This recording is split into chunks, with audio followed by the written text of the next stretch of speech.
America और Iran जो है वो दोनों इश्यूज, जो मेन इश्यूज हैं वो साइड पर हैं। इस टाइम जो ईगो के इश्यूज हैं वो बीच में आए हैं। ईरान के और अमेरिका के दरमियान राब्ता जो है वो सेकंड राउंड ऑफ टॉक्स हुई हैं, बट इनडायरेक्ट टॉक्स थी। कुछ ऐसी शराइत है ईरान की कि जब तक वो अमेरिका पूरी नहीं करेगा ईरान बैठने को तैयार नहीं है। ये कहना कि ईरान के अंदर तमाम लोग मुतहद हैं, ऐसी बात नहीं। इंडिया की तरफ से बार बार जो है वो इस ख्वाहिश का इज़हार किया जा रहा है कि पाकिस्तान नाकाम हो।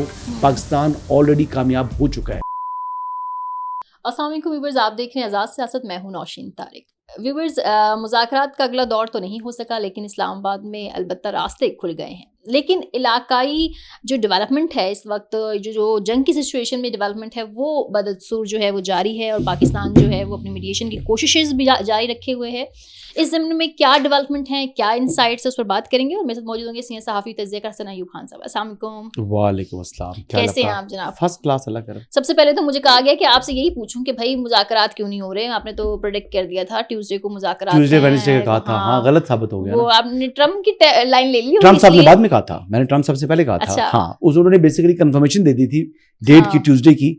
लेकिन फिर ये क्या हुआ? हमारी ख्वाहिश तो यही थी ना जी, हमारी ख्वाहिश तो ये थी कि ट्यूसडे तक हो जाएगा, लेकिन फिर हुआ ये कुछ यूं कि नहीं हो सका। अमेरिका और ईरान जो है वो दोनों बेसिकली इनके जो इश्यूज है ना, वो इश्यूज जो मेन इश्यूज हैं वो साइड पर हैं। इस टाइम जो ईगो के इश्यूज हैं वो बीच में आए हुए हैं। ये इगोइस्टिक इश्यूज हैं वो डोमिनेट कर रहे हैं, जो कि रियल इशू है बिटवीन यूएसए एंड ईरान। पहली बात।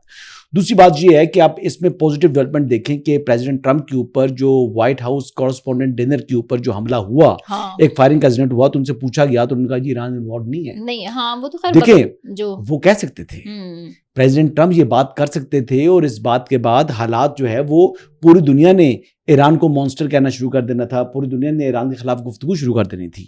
कम से कम वेस्टर्न मीडिया ने जरूर करना था, सिम्पथी मिलनी थी। लेकिन एटलीस्ट इस ऑनेस्टी की कम से कम दाद बनती है प्रेसिडेंट ट्रंप की कि ही सेड नो। लेकिन वो तो शुक्र है कि ना वो मुसलमान निकला, ईरान की कोई इन्वॉल्वमेंट नहीं है। हाँ। देखिए, जो प्रॉक्सीज होती हैं जिनके जरिए वो काम करते हैं, अब उनके लिए जरूरी मजहब, उनका कोई मजहब नहीं होता। जो उजरती कातिल होते हैं, जो इस किस्म की हरकतें करने वाले होते हैं, वो इल्जाम लगाना बात, तफ्तीश बाद में होती है, हकाइक बाद में सामने आते हैं। आप समझिए बात। Weapons of mass destructions Iraq के अंदर कहा था, साथ निकले नहीं निकले ना। तो लेकिन इल्जाम लगा के जंग तो कर दी थी ना, जंग कर दी, इन्वेड भी कर लिया, सद्दाम हुसैन को गिरफ्तार करके फांसी भी दे दी, सब कुछ हो गया। तो फिर क्यों हुआ ये? क्या साबित हुआ? वो नहीं हुआ। तो इसलिए मैं कह रहा हूं कि जब करना चाहें तो इस किस्म के बहाने बनाए जा सकते हैं, बट एटलीस्ट इस फेयरनेस के ऊपर जो उनका ड्यू क्रेडिट है वो बनता है। पहली बात तो ये। दूसरी बात ये है कि जो इस वक्त ईरान के और अमेरिका के दरमियान राब्ता जो है वो सेकंड राउंड ऑफ टॉक्स हुई हैं, बट इनडायरेक्ट टॉक्स थी। ये बेसिकली जो यहां तशरीफ लेकर आए थे अब्बास अरागची साहब, उन्होंने पाकिस्तान को ईरान का मौकफ दिया, और पाकिस्तान ने जो अमेरिका की तरफ से कम्युनिकेटेड बात थी वो पहुंचा दी अब्बास अरागची एंड कंपनी को। अरागची साहब यहां से चले गए मस्कत, और एंड कंपनी जो थी वो चलेगी वापस ईरान। फिर यहां से जो ओमान जाकर स्ट्रेट ऑफ हॉर्मस के हवाले से उन्होंने बातचीत की है, और उन्होंने उस बात को वाज़ेह भी की है, क्योंकि strait of Hormuz basically in between Oman and Iran है। अच्छा, उस हवाले से उनकी गुफ्तगू हुई, और फिर अब्बास अरागची ने जो दौरा पाकिस्तान था उसको बड़ा फ्रूटफुल करार दिया। फिर यहां से जो कि कल रात को जो मुलाकातें हुई हैं, कल रात को उन्होंने आकर वापस इस्लामाबाद क्यों आ रहे हैं? क्या इस्लामाबाद को उनको बहुत पसंद आ गया है? हाँ, नहीं, इसके पीछे क्या कहानी है? वैसे कहानी यही है ना कि पाकिस्तान बेसिकली इस वक्त भी जो लीड मेडिएटर वो पाकिस्तान है। लेकिन आपने ये देखा नहीं कि सऊदीज भी एक्टिव हुए में हैं, इजिप्शियन भी एक्टिव हुए में हैं, टर्किश भी एक्टिव हुए हैं। देखो, इन तमाम से बात की उन्होंने, इजिप्ट के साथ, कतर के प्राइम मिनिस्टर के साथ, सऊदी अरब के जो है फॉरेन मिनिस्टर के साथ, फिर यहाँ ओमान में गए, और अब वो उन्होंने दोबारा मॉस्को पहुंच चुके हैं। वो मॉस्को पहुंचे हैं, और वहां पर उनका जो प्रेसिडेंट पुतिन है उनसे भी मुलाकात है। अब ये तमाम की तमाम बातें इसलिए हो रही हैं क्योंकि टॉक्स हो रही हैं बीच में बिहाइंड द क्लोज डोर्स, जो पाकिस्तान उसमें की रोल प्ले कर रहा है वो प्ले कर रहा है। हाँ, इनकी फेस टू फेस बैठने के लिए कुछ ऐसी शराइत है ईरान की कि जब तक वो अमेरिका पूरी नहीं करेगा ईरान बैठने को तैयार नहीं है। अच्छा, ईरान तैयार नहीं है। अच्छा, ये प्रेसिडेंट ट्रंप ने जो कहा ना कि 18 घंटे की फ्लाइट है, ये है वो है, वो ईरान की तरफ से जवाब मिल चुका था ना, इसलिए ही सेड के जनाब नहीं।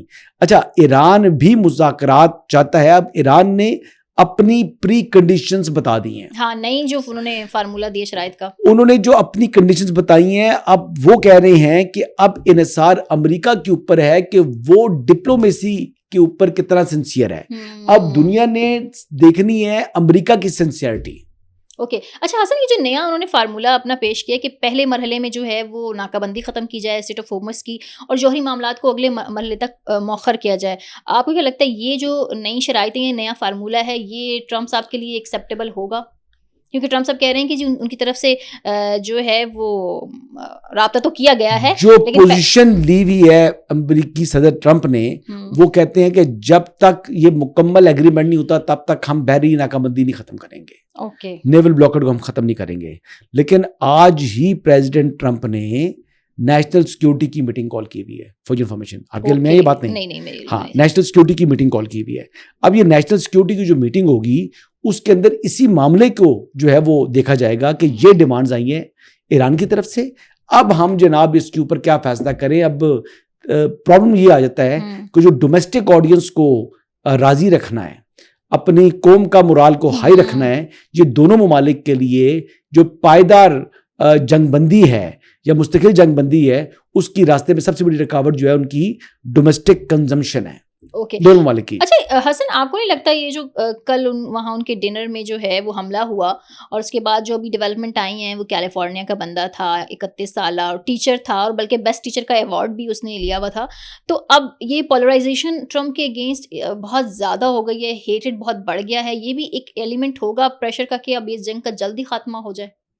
नहीं देखिए, इस तरह के लोग जो है ना, माइंडसेट के लोग अमेरिका में मौजूद हैं। अक्सर आप देखते हैं कि वो स्कूल्स के अंदर जाके फायरिंग शुरू कर देते हैं। अमेरिका के अंदर ऐसे साइकोस हैं। वो कह रहे हैं ना रिपब्लिकन्स पे ये पहली बार नहीं हुआ, पहले भी होता रहा है। ये बेसिकली एक साइकोपैथ्स होते हैं जो अमेरिका के अंदर आते हैं, वो कुछ दिमाग उनके खराब होते हैं, वो जाकर शूटिंग करते हैं, फायरिंग करते हैं, उस किस्म की हरकतें चल रही होती हैं अमेरिका के अंदर।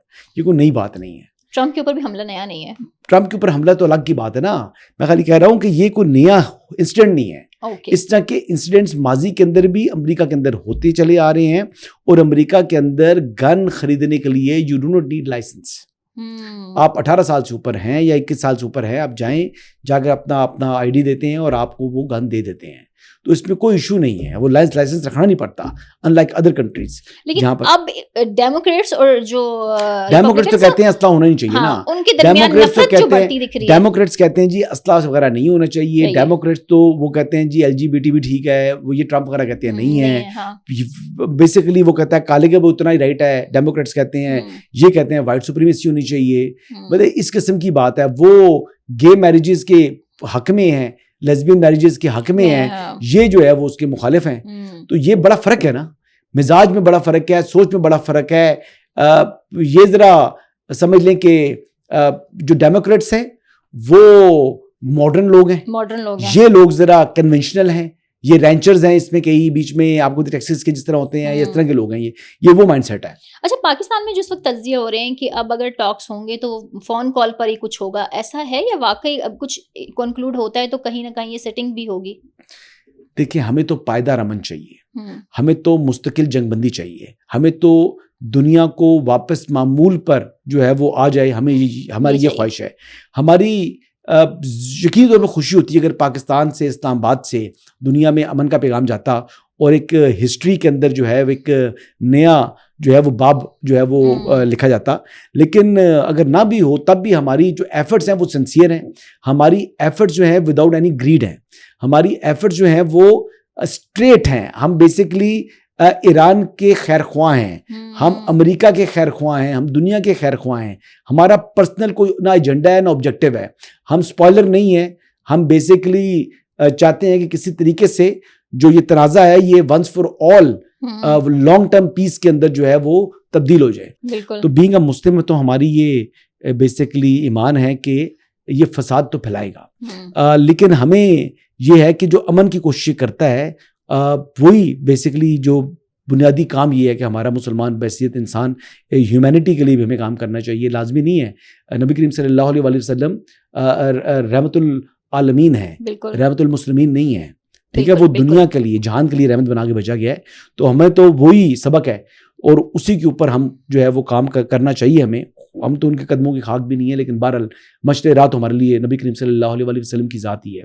मैं तो पहले भी ये बात की थी कि सुलह हुदैबिया एक ऐसा एग्रीमेंट था जो कि बज़ाहिर एट पोजीशन ऑफ स्ट्रेंथ होते हुए बड़ा कमज़ोर मुआहदा था, लेकिन विजडम प्रॉफिट मोहम्मद सल्लल्लाहु अलैहि वसल्लम का ऐसा था जिसने 1 साल बाद साबित किया कि बगैर तलवार उठाए मक्का फतह हो गया। तो अमन को मौका मिलना चाहिए जी। ईरान के लिए भी यही पैगाम है और पाकिस्तान भी इस दिन में काम कर रहा है। कुछ ऐसे लोग हैं इंडिया की तरफ से बार बार जो है वो इस ख्वाहिश का इज़हार किया जा रहा है कि पाकिस्तान नाकाम हो। पाकिस्तान ऑलरेडी कामयाब हो चुका है अल्हम्दुलिल्लाह। पाकिस्तान का जो दुनिया में बोलबाला हो चुका है, दुनिया पाकिस्तान को ब्रिंगर ऑफ पीस के तौर पर देख रही है। अब तक जो जंग रुकी हुई है, पता नहीं कई हजार जानों की जो है वो उनकी बचत हुई है। तो ये अल्हम्दुलिल्लाह पाकिस्तान की काविशों और कोशिशों का नतीजा है। बहरहाल इंडिया अपनी बातें करता रहे, हम अपना काम कर रहे हैं। आपको वैसे मालूम है, वैसे भी मई का महीना आ रहा है, तो ऐसे टाइम के अंदर उनकी जो तकलीफ है वो बढ़ना पाकिस्तान से मुताल्लिक तकलीफ जो है वो फितरी है। हाँ, ये बात भी। अच्छा, इस इन डेवलपमेंट में एक लास्ट सवाल है मेरे पास। नेतन्याहू के खिलाफ सुना है कि 2 साबिक वज़रा का वज़ीर आज़म ने इत्तेहाद बना के नई पार्टी यानी टुगेदर पार्टी लॉन्च कर दी है, और उन्होंने ये भी कह दिया है कि अब नेतन्याहू से जान छुड़ाने का टाइम आ चुका है, इसराइल का रुख बदलने का वो कह रहे हैं। आपको लग रहा है कि नेतन्याहू के दिन गिने जा चुके हैं? तो मुश्किलात में तो है, लेकिन नेतन्याहू सर्वाइव करता है। प्रोस्टेट कैंसर तो है ना उसको। प्रोस्टेट कैंसर मतलब प्रोस्टेट का कैंसर सबसे कॉमन कैंसर है मर्दों के अंदर, स्पेशली अफ्रीकन मर्द तो बहुत ज्यादा उसका उनका नंबर होता है। पाकिस्तानियों के अंदर भी ये नंबर है, मेरे वाले साहब को भी था प्रोस्टेट, वो रिकवर किया था उन्होंने। तो ये यानी मर्दों के अंदर ये कॉमन कैंसर है, तो ये क्यूरेबल है, कोई इतना वो उसमें कोई प्रॉब्लम नहीं है। थोड़ा सा प्रॉब्लम तो होता है, आपको उसका एक प्रोसीजर के थ्रू जा करा सकते हैं आप, या फिर आप उसका यानी आप इंजेक्शंस होते हैं और रेडिएशन होती है। बहरहाल कैंसर है, तकलीफ तो होती है उसके इलाज की। बहरहाल ये कोई इतना सीरियस इशू नहीं है। अब कौन सी स्टेज के ऊपर उसका कैंसर है ये उसने बताया नहीं है, लेकिन वो बड़ा नॉर्मल नज़र आ रहा है।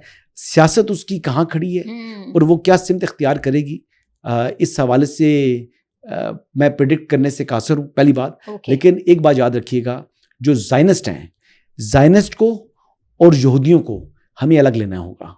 ज़ायनिस्ट एक अलग किस्म की सोच है।